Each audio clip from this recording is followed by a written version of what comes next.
আসসালামু আলাইকুম। জনাব আনিস আলমগীর, আপনাকে আমাদের অনুষ্ঠানে স্বাগত জানাচ্ছি।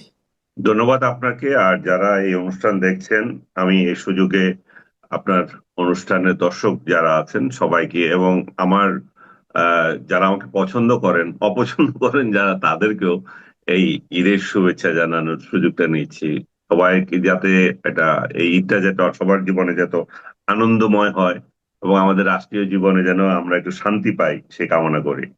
জি, জনাব আনিস আলমগীর, একটা জিনিস খেয়াল করেছেন যে এই ঈদের সময় আমরা নানা ধরনের ঘটনা দেখছি রাজনীতিতে। প্রথমে যে আলোচনাটা আমি করতে চাই সেটা হলো রাজনৈতিক শিষ্টাচারিতা, যেটা বলা হয় যে আমাদের মধ্যে এক ধরনের, মানে আমার জানি কেন মনে হচ্ছে সবাই যেন কেমন অসহিষ্ণু হয়ে উঠেছেন, কাউকে আক্রমণ করতে যে ব্যক্তিগত পর্যায়ে চলে যাচ্ছেন এবং খুবই মানে এমন ধরনের কথাবার্তা বলেছে যেটা শিষ্টাচার বহির্ভূত বলে মনে হয় মাঝে মাঝে। হুম। আমি দু তিনটা ঘটনা বলি, তারপরে আপনার সবগুলি ব্যাখ্যা করেন। যেমন আমাদের সিনিয়র নেতা, আমরা যখন ইউনিভার্সিটিতে পড়তাম তখনই উনি অনেক সিনিয়র লিডার ছিলেন, শামসুজ্জামান দুদু। উনি একটা মন্তব্য করলেন এনসিপি সম্পর্কে। তারপরে আবার দেখলাম বরকতুল্লাহ বুলু, উনি একদম মানে বিএনপির অনেক বড় নেতা, উনি একটা মন্তব্য করলেন ডক্টর ইউনূসের ধর্ম বিষয়ক একটা মন্তব্য করলেন। এই মন্তব্য আবার দেখলাম, আবার আরেকটা শিষ্টাচার দেখলাম যে মানুষকে এক ধরনের উৎকোচ দেওয়ার, খুশি করার, যারা নাকি সামনে ক্ষমতায় আসতে চান তাদেরকে খুশি করতে হবে। এটা জন্য দেখলাম যে আবার খালেদা জিয়ার কাছে কেউ কেউ গরু নিয়ে যাচ্ছেন। আবার আরেকজনকে দেখলাম যে আমাদের গণপূর্তের দায়িত্বপ্রাপ্ত যিনি উপদেষ্টা, উনি খালেদা জিয়ার কাছে ওনার বাড়ির দলিল নিয়ে যাচ্ছেন, না নাম জারি হয়েছে কি নিয়ে যাচ্ছেন। তো এই যে বিষয়গুলো, এগুলো কি আপনার কাছে খুব মানে মানে কেমন মনে হয় এই জিনিস আমাদের রাজনীতি এগুলো থাকে থাকে কেন?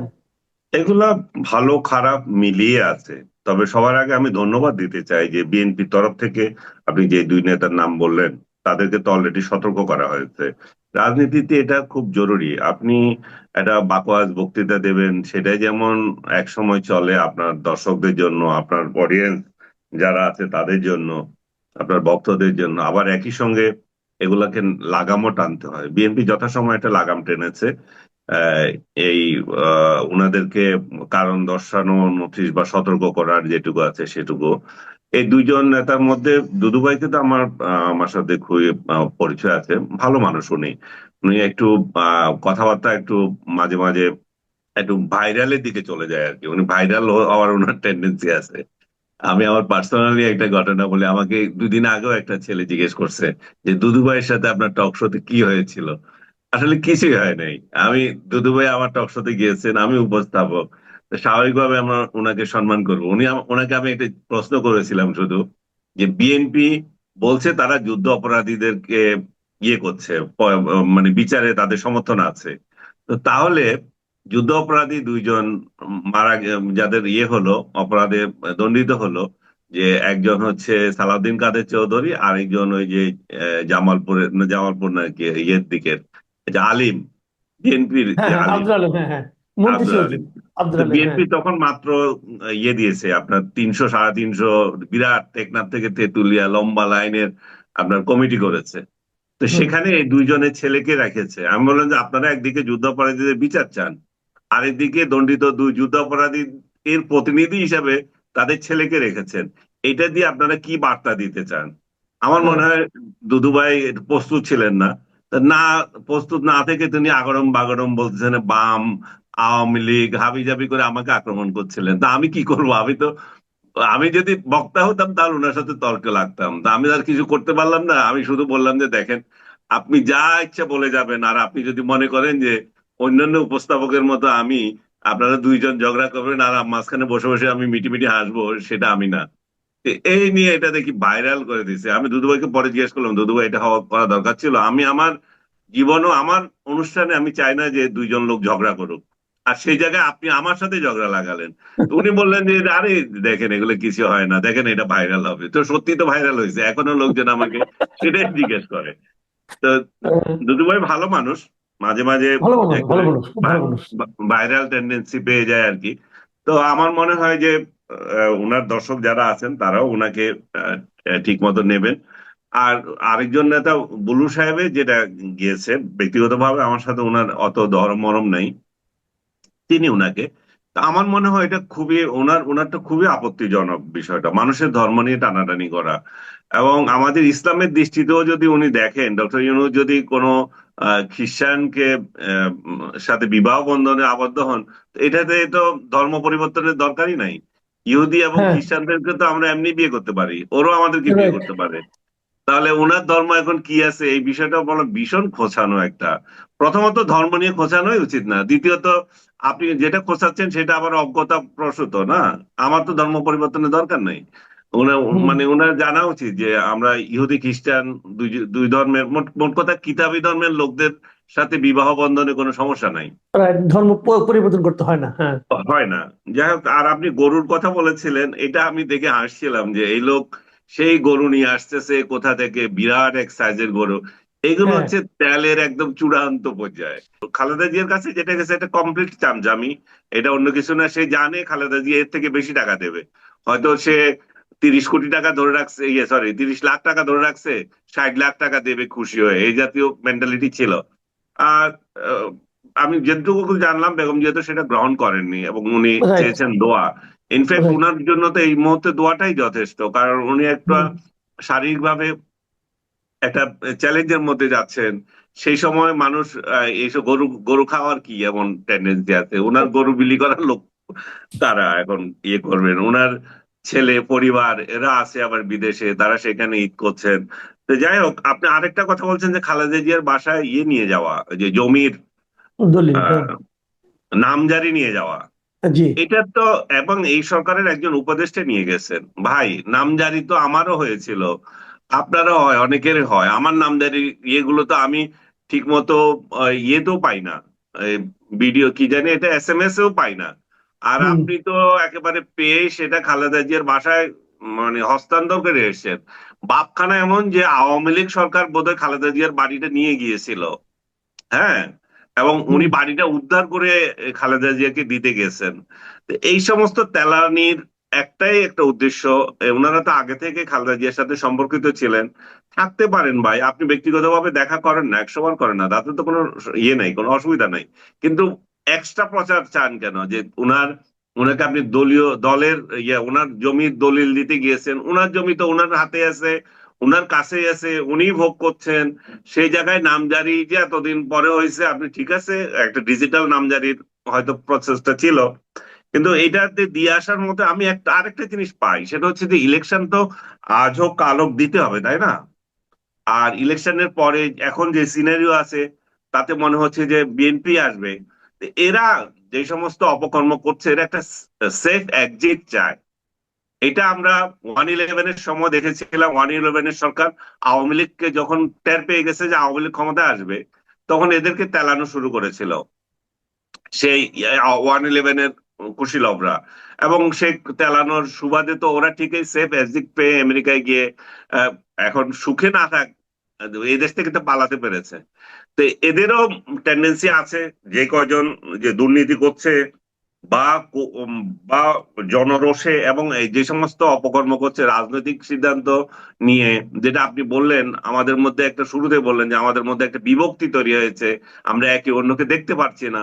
এগুলো তো ডক্টর ইউনূসের শাসন, অন্য কিছু না। ডক্টর ইউনূসের মব শাসন থেকে এটা শুরু হয়েছে। কারণ আমরা একজনকে আরেকজন সহ্য করতে পারছি না, কেন? কারণ আমাদের মধ্যে এই সংস্কৃতিটা ঢুকে গেছে। শেখ হাসিনার আমলে এই বিভক্তি শুরু হয়েছিল চূড়ান্ত ভাবে। আর চূড়ান্ত ভাবে বলবো না, শুরু হয়েছিল। বা তারও আগে যদি আমি বলি যে বিএনপির সাথে জামাত যখন রাজনীতি যুক্ত হলো, তখন আমাদের রাজনৈতিক বিভক্তিটা ঠিক আহ, শুরু হয়ে গেছে তখন। কে রাজাকার আর কে নন রাজাকার, এই ইস্যুগুলো তখন আমাদের মধ্যে বেশি প্রচলিত হয়ে গেছে। স্বৈরাচার তখন দ্রবীভূত হয়ে গেছে, স্বৈরাচার আর ছিল না। তো এখন সেটা আরো মাথা ছাড়া দিয়েছে, একদম চূড়ান্ত ভাবে ভাই ভাইকে সহ্য করতে পারছে না। ঘরে ঘরে ঝগড়া লাগিয়ে দিয়েছে ডক্টর ইউনূস। এবং এটা আওয়ামী লীগকে নিষিদ্ধ করার মাধ্যমে, আওয়ামী লীগ চলে যাওয়ার পর যে অসহিষ্ণুতাকে উনি বাড়তে দিয়েছেন, সেটা দিয়ে শুরু হয়েছে। আমি কালকে রাতে আমাকে একজন বিএনপি নেতা বলছিলেন, দেখেন এরশাদের পতনের পর কিছু লোক আহ মওদুদ আহমেদের বাড়ি আক্রমণ করেছিল। হ্যাঁ, খালেদা জিয়া এই খবরটা শুনে চরমভাবে ক্ষিপ্ত হয়েছেন, এবং আমানুল্লাহ আমান এবং আদার ছাত্র দলের নেতা তাদেরকে স্ট্রং ওয়ার্নিং দিয়েছেন, এইগুলা যদি, যারা এগুলা করছে তাদের একজনকেও আমি দলে রাখবো না। আমাদের হটানোর কথা ছিল এরশাদকে আমরা হটিয়েই ফেলেছি। তার আরেকজনের নেতার বাড়িতে কেন আক্রমণ করবে? নেতার বাড়িতে কে থাকে? ওখানে তো তার আবাস, তার জিনিসপত্র, তার পরিবারের লোকজন, সেখানে কেন আক্রমণ করবে? ডক্টর ইউনূসের ব্যর্থতা হচ্ছে এই জায়গায়, সে এই মেসেজটা দিতে পারে নাই মানুষকে, যে সে আবাসন স্থল, প্রত্যেকের বাড়ি ঘর যেভাবে ধ্বংস করছে, এই সম্পত্তিগুলা তো আমাদের দেশের রে ভাই। এগুলা তো চোরদের আর বাটপারদের হোক, আমাদের দেশের তো এগুলা। আপনি এইভাবে ধ্বংস করার জন্য ডক্টর ইউনূস দিয়েছে। যাই হোক, আমি আর বেশি কথা বললাম না এই বিষয়ে, কারণ এগুলা আবার অনেকে মনে করে যে এগুলো আপনি বোধহয় রাজনৈতিক দলদের সাপোর্ট করছেন, কোনো ইয়েকে না। এটা দলের বিষয় না, এটা যদি জামাত নেতার বাড়ি হয়, আপনি পুড়ে দেওয়ার অধিকার রাখেন না, তাই না? আওয়ামী লীগ এটা রাখে না। বা আওয়ামী লীগের লোকজনের বাসা আপনি পুড়ে দিতে পারেন না। এগুলো হচ্ছে এগুলো হচ্ছে ডক্টর ইউনূসের শাসনে আমাদের, মানে আমাদের ডিসঅ্যাপয়েন্টমেন্টের যে সমস্ত জায়গাগুলো ছিল, সেগুলোই হচ্ছে এগুলো। আমরা আসলে রাজনীতি নিয়ে কথা বলছিলাম, যে রাজনীতিতে এখন একটা বড় প্রশ্ন হয়ে দাঁড়িয়েছে বিভেদ, যে কথাটা একটু আগে আপনি বললেন, যে একটা বিভেদ তৈরি করা হয়েছে। এবং এখন দেখছি যে রাজনৈতিক দলগুলো সক্রিয় আছে তার সঙ্গে সরকারের একটা মানে মতবিরোধ দেখা দিয়েছে যে ইলেকশনটা কবে হবে। এবং আমরা এটাও দেখলাম যে অধিকাংশ দল চাচ্ছে ডিসেম্বরের মধ্যে ইলেকশন হোক। এবং এর মধ্যে আরেকটা ঘটনা, এই যখন মানুষের মধ্যে একটা টেনশন যে ইলেকশন কবে হবে, তখন দেখছি যে ডক্টর ইউনূস ওনার একটা ব্যক্তিগত পুরস্কার গ্রহণের জন্য ইংল্যান্ড যাচ্ছেন। এবং উনি যাচ্ছেন এটুকুর উপর নির্ভর করে অনেককে এই কথাও বলতে শুনছি যে ওখানে গেলে কি ওনার সঙ্গে তারেক রহমানের দেখা হবে। তো এই যে আলোচনাগুলো হচ্ছে, এই আলোচনাগুলো হচ্ছে কেন আসলে? দেখা হওয়ার মানে কথা কি আছে, অথবা দেখা হওয়ার প্রয়োজন কি আছে, অথবা ইলেকশন নিয়ে এত মানুষের মধ্যে দ্বিধাদ্বন্দ্ব এবার কেমন তৈরি হচ্ছে? হ্যাঁ, দেখার প্রয়োজন তো হতেই পারে, কারণ আহ উনি একটা প্রধান রাজনৈতিক দলের এখন বর্তমানে সক্রিয় নেতা। ওনার ডিসিশনের উপর অনেক কিছু নির্ভর করছে, এবং যে ইলেকশনের তারিখ নিয়ে যে মতভেদ, সেটাও তো ওইখান থেকেই শুরু বলতে হবে। উনি বলছেন ডিসেম্বরের মধ্যেই ইলেকশন হতেই হবে। আর ওইদিকে উনি বলছেন যে একটি রাজনৈতিক দলই চাচ্ছে, তার মানে বিরোধ তো ওইখানে এক এক প্রকার দাঁড়িয়েছে। তো সেই বিরোধ যদি ওনারা সামনাসামনি হন, উনি যেই হোটেলে থাকবেন বা ওনাদের একটা নিরপেক্ষ ভেন্যুতে যদি দেখা হয়, অসুবিধা নাই। এটা, আর উনি তো এমনিতে সম্মানিত ব্যক্তি, শুধু রাষ্ট্রের ক্ষমতায় আছেন তা তো না। এখন তো রাষ্ট্রের ক্ষমতায় আছেন যেহেতু, প্রটোকল অনুযায়ী ওনার কাছে যাওয়াটা কোনো অসুবিধা নেই। রাজনৈতিক দল হিসেবে উনি, নেতা হিসেবে উনি দেখা করতেই পারেন, তবে সেটা নির্ভর করছে যে ডক্টর ইউনূস চাচ্ছেন কিনা। ডক্টর ইউনূস যদি চান, অবশ্যই দেখা হতে পারে। এবং তারেক রহমানও এখানে আমার তো মনে হয় না না করার কিছু আছে। এবং এই ধরনের আলাপ আলোচনা হলে আসলে যে ডিফারেন্সেস গুলো আমাদের মধ্যে থাকে সেগুলো কমে যায়। ডক্টর ইউনূস কেন আহ, ডিসেম্বর পার করে ইলেকশন দিতে চান? এখন তো ডিসেম্বরের নামও বলেন না, এখন বলেন জুনের মধ্যেই হবে। তার মানে ডিসেম্বরের আগে বলতেন ডিসেম্বর জুন। তো এখন কেন ওনার এই পিরিয়ডটা লাগে, সেটা উনি ব্যাখ্যা করতে পারতেন। ডক্টর তারেক রহমান যদি এটা কনভিন্স হন, দ্যাটস ওকে, আমাদের তো কোনো সমস্যা নাই। বাট আমরা যেটা চাচ্ছি যে আমি নিজেও যেটা চাচ্ছি, আমি গত অনুষ্ঠানে আপনার সাথে বলেছি, আমি ডিসেম্বরের মধ্যে চাই। কারণ এই জন্যই চাই যে ডক্টর ইউনূসের সরকারের যে ব্যর্থতাগুলা, এগুলো এমন চরম পর্যায়ে চলে যাচ্ছে, আমাদের জনজীবনে এগুলো আঘাত করছে। জনজীবনে আঘাত করছে বলে আমরা একটা নতুন একটা সরকার চাই। সরকারে কে আছে এটা আমরা বুঝতে পারছি না। সমস্ত টোকাই এখন সরকারের বিরাট বিরাট লোক হয়ে যাচ্ছে, যে কোনো দলের।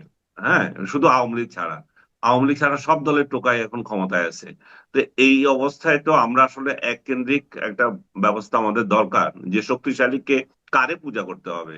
এত পূজার লোকের অভাব পড়ে গেছে, 14 জায়গায় চাঁদা দেওয়ার তো টাইম নেই। হ্যাঁ, ব্যবসায়ীরা 14 জায়গায় চাঁদা দিতে হচ্ছে। তো এরাই চায় যে ভাই যে খাবে একই খাক, আমরা এতজনকে ট্যাক্স দিয়ে তো চলতে পারবো না। ডক্টর ইউনূসের এই ব্যর্থতার জন্য চাচ্ছে যে যেই আসুক, বিএনপি আসলে যে ঘোড়ার ডিম করে ফেলবে এটা মানুষ বিশ্বাস করে না। মানুষ মনে করে যে ওরাও একই কায়দায় চলবে, কিন্তু এই যন্ত্রণা থেকে রক্ষা পাইতে চায় মানুষ। সেদিক থেকে ডক্টর ইউনূস যত তাড়াতাড়ি সম্ভব যদি ক্ষমতা দিয়ে যান, এবং ওনার সংস্কারগুলো যেগুলো উনি করছিলেন, এগুলো তো অনেকটাই আমি মনে করি যে যে প্রস্তাবগুলো এসছে অনেকটা পজিটিভ এসছে। আলী রিয়াজ কমিটির সাথে যে বৈঠকগুলো হচ্ছে, সেই বৈঠকগুলো যথাযথ আমি মনে করছি যে আগাচ্ছে। ঈদের পরে আমার মনে হয় যে একটা কংক্রিট রেজাল্ট আমরা হয়তো পেয়ে যেতে পারি। সেক্ষেত্রে ডিসেম্বরের মধ্যে যদি ইলেকশন হয়ে যায় খুবই ভালো। কিন্তু ডক্টর ইউনূস সরকারের অভ্যন্তরে যে সমস্ত লোকজন আছে, কিংবা ওনারও অন্য কোনো নকশা থাকতে পারে, যে এদের মতলব আছে যে ইলেকশন ডিসেম্বরের মধ্যে দেবেই না। এরা ঠেলে ঠুলে, আমার যেটুকু ধারণা, এপ্রিলের দিকে ইলেকশন দিতে পারে। কারণ এপ্রিলের দিকে এরা ইলেকশন দিতে পারে, ওইখানে সময় পরীক্ষা, তারপরে ঈদ সবগুলো পার করে গিয়ে ওইখানে দেবে। এবং এর সাথে জামাতের গোপন আতাত আছে। জামাত এপ্রিলেই চায়, জামাত বহুবার বলছে যে ঈদের পরে ইলেকশন, ওরকম একটা ইয়ে আছে জামাতের সাথে এদের সুর মিলে। আর এনসিপি তো ওনার পকেটে আছেই।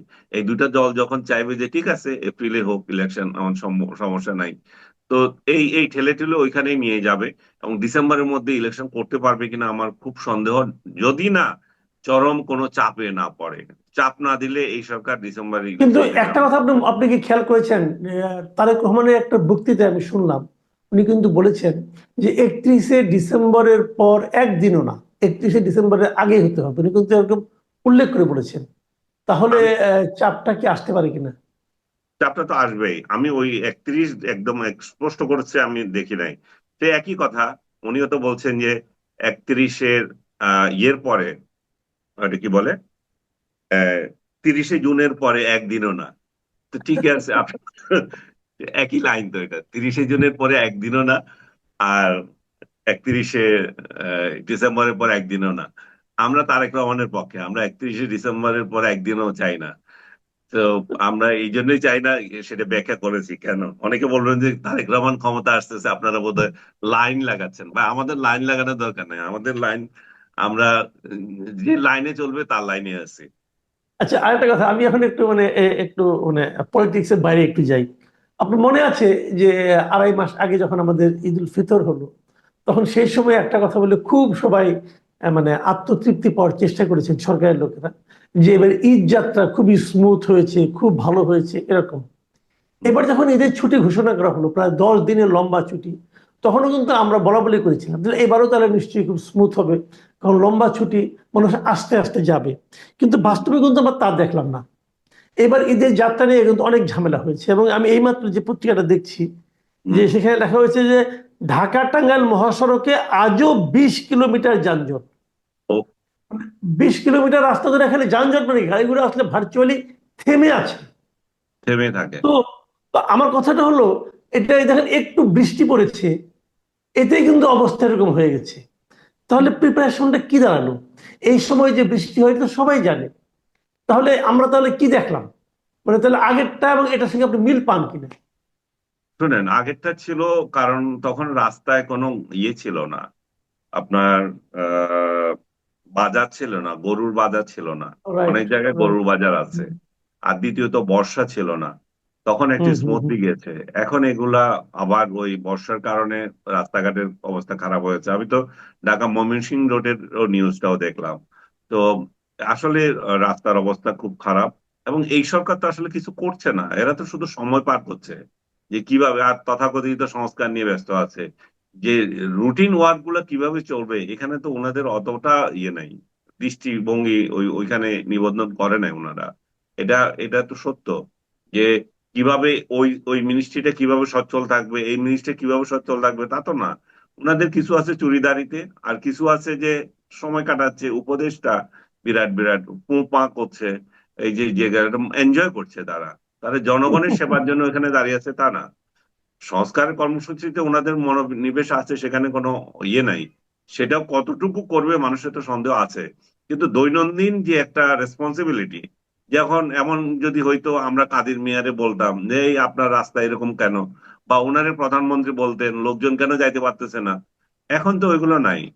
এখন তো কাদের মিয়াও আছেন কলকাতায় মহাআরামে, আর এদিকে এই যে ডক্টর। আপনি যেহেতু কাদের মিয়ার কথা বললেন ওই প্রসঙ্গটা, আজকে দেখলাম যে কাদের মিয়া বিবিসি কে সাক্ষাৎকার দিয়ে বলেছে যে উনি নাকি এখনো দলের সাধারণ সম্পাদক। যে দলের রাজনৈতিক কর্মকাণ্ড নাই, যে হ্যাঁ, দলের শীর্ষ নেতৃত্ব কেউ দেশে নাই, পালিয়ে গেছে, নিজ দায়িত্বে পালিয়ে গেছে, যে দলের নেতা কর্মীরা দেশে খুবই কষ্টের মধ্যে দিন যাপন করছে তাদের এই শীর্ষ নেতৃত্বের কারণে, সেই দলের কাদের মিয়া এখনো সাধারণ সম্পাদক, এটা বেশ জোর গলায় বলছেন। এটা দেখেছেন কিনা না না, নিউজটা? উনি তো মানে গ্রামাটিক্যালি কারেক্ট উনি। কারণ উনি হ্যাঁ। বলছেন যে ডিসেম্বর পর্যন্ত আমাদের মেয়াদই আছে, তো আমি আছি, তো উনারে যতদিন ঝাঁটাপিটা করে শেখ হাসিনা বিদায় না দিবেন, কিংবা এই জনগণ যারা এই তৃণমূলের যে সমস্ত লোকজন এদেরকে নেতা নেত্রী মানে, তারা এদেরকে বিদায় না দিবে, তারা যদি না বলবেন যে আপনারা ব্যর্থ হয়েছেন, ব্যর্থতার পরে পদত্যাগ হচ্ছে জরুরি। ডিসেম্বর মাস পর্যন্ত আপনারা থাকবেন সেটা তো লিখিত বিষয় না, তখন আর থাকে না। যখন সরকার পতন হয় তখন সবকিছু পতন হয়, তখন নতুন করে কিছু করতে হয়। এদের মাথার মধ্যে তো এটা নাই। ওই কাদের মিয়াও সেই ডিসেম্বর ধরে রাখছেন, এরাও ধরে রাখছে, যেহেতু মেয়াদ অতটুকু আছে এরা তো ধরে রাখছে। শেখ হাসিনাও সেই 24 থেকে আরো 5 বছর পূরণ করবো, এরপর 5 বছর পরে এসে উনি আবার বলবেন যে আমি তো এখনো প্রধানমন্ত্রী। তো সেই স্টাইলে আর কি। শেখ হাসিনাও তো নিজের পদ ছাড়ার প্রয়োজন মনে করছেন না। তাহলে কাদের মেয়েরে আপনি কি বলবেন? কাদের বলেই তো লাভ নাই, সবগুলো তো একই অবস্থা। একটা জিনিস হ্যাঁ, আপনি লক্ষ্য করেছেন, আমি এটা বলি, এটা শেষ প্রশ্ন আমার, যে এই যে ওবায়দুল কাদেরের আমরা একাধিক ইন্টারভিউ দেখলাম অনলাইনে, এবং শেখ হাসিনারও কিছু কিছু টেলিফোন সংলাপ আমরা শুনি, মাঝে মাঝে টেলিফোনে কথা বলেন। তো একটা জিনিস আপনি খেয়াল করেন, এই দলগুলোর মধ্যে এই যে শীর্ষ নেতৃত্ব, এদের মধ্যে কিন্তু কোনো ধরনের অনুশোচনা নাই দলের, মানে সাধারণ মানুষের প্রতি, জনগণের প্রতি কোনো ধরনের তাদের ক্ষমা প্রার্থনার মনোভাব দেখা যায় না, গলার টোনে কিংবা কথায়। এমনকি নিজের দলের যারা নেতাকর্মী আছে তাদের জন্য কিন্তু ওনাদের কোনো, মানে ওই একই ধরনের একই ভঙ্গিতে মনে হয় যেন তারা এখনো ক্ষমতায় আছে। এই মানসিকতাটা কেন? এটা এর ইনহেরিট। এগুলো আপনি শুধু শেখ হাসিনা এবং আদার্স বলতেছেন, আপনার চারপাশে যেগুলোর সাথে ওদের সাথে কথা বলে দেখবেন একই মেন্টালিটি। ওরা রিগ্রেট বলে কোনো কিছু নাই ওদের কাছে। এখন বলতেছে আমরা দেশে এসে রিগ্রেট করব। দেশে এসে ওই যে জামাতিরাও তো বলতেছিল ওরা ক্ষমা চাইবে, 54 বছর চলে গেছে, ওরাও ক্ষমা চায় নাই। আওয়ামী লীগ যে রিগ্রেট করবে, কিসে রিগ্রেট করবে? আমি মনে করি না যে জামাত আর আওয়ামী লীগের যে স্বাধীনতা যুদ্ধ আর এখানে অভ্যন্তরীণ আমাদের যে কেওয়া, দুইটা এক জিনিস না। তারপরও ক্ষমা তো মানুষ জনগণের কাছে চাইতে হয় যখন জনগণের দল করবেন। এদের মেন্টালিটি তো নাই। এবং শেখ হাসিনার যখন নাই তখন বাকিদের কেন থাকবে? ওবায়দুল কাদেরের কেন থাকবে? এটাও উপর থেকে শুরু হওয়া। শেখ হাসিনারই তো দরকার ছিল ক্ষমতা, যখন চলে গেছেন দল থেকে পদত্যাগ করা, নতুন নেতৃত্ব তৈরি করে দেওয়া, যে বাবা তোরা চালা এখন দলটাকে, আমি আছি সুপ্রিম লিডার হিসেবে থাকবো। উনারই তো পদ দখল করার মেন্টালিটি ছাড়ে নাই। উনি সুপ্রিম লিডার থাকছেন, সে থাকুক, কিন্তু অন্যদের ডিস্ট্রিবিউশন করে দিই। অন্তত একজন স্পোক্স পার্সন তৈরি করি দলের, সেটাও তো করেন নাই। ফেসবুকে গাইবি পোস্ট দেওয়া ছাড়া তো এদের অন্য কোনো কাজ নাই, জি, তাই না? অনেক ধন্যবাদ। অনেক ধন্যবাদ জনাব আনিস আলমগীর। প্রিয় দর্শক, আপনারা শুনলেন যে বিভিন্ন বিষয়ে আনিস আলমগীরের মন্তব্য, এবং যে বিষয়টা আজকে আমাদের আলোচনায় প্রধানত উঠে আসলো সেটা হলো রাজনৈতিক শিষ্টাচার। এই শিষ্টাচারের অভাবটা কিন্তু আমরা সব জায়গায় দেখছি। প্রথম দিকে আলোচনাগুলোতে ছিল যে আপনার দুদু বুলু ওনাদের আচরণে যেমন ছিল, ঠিক একইভাবে কিন্তু শেষ দিকে এসে আপনার ওবায়দুল কাদের, শেখ হাসিনা, তাদের মধ্যেও দেখলাম যে শিষ্টাচার বহির্ভূত আচরণ। তো এই বিষয়গুলিতে আনিস আলমগীরের যে বিশ্লেষণ আপনাদের কেমন লাগলো আমাদের লিখে জানাবেন। আগামীতে আবার কথা হবে। সবাই ভালো থাকবেন। সবার জন্য ঈদের শুভেচ্ছা, ঈদ মুবারক।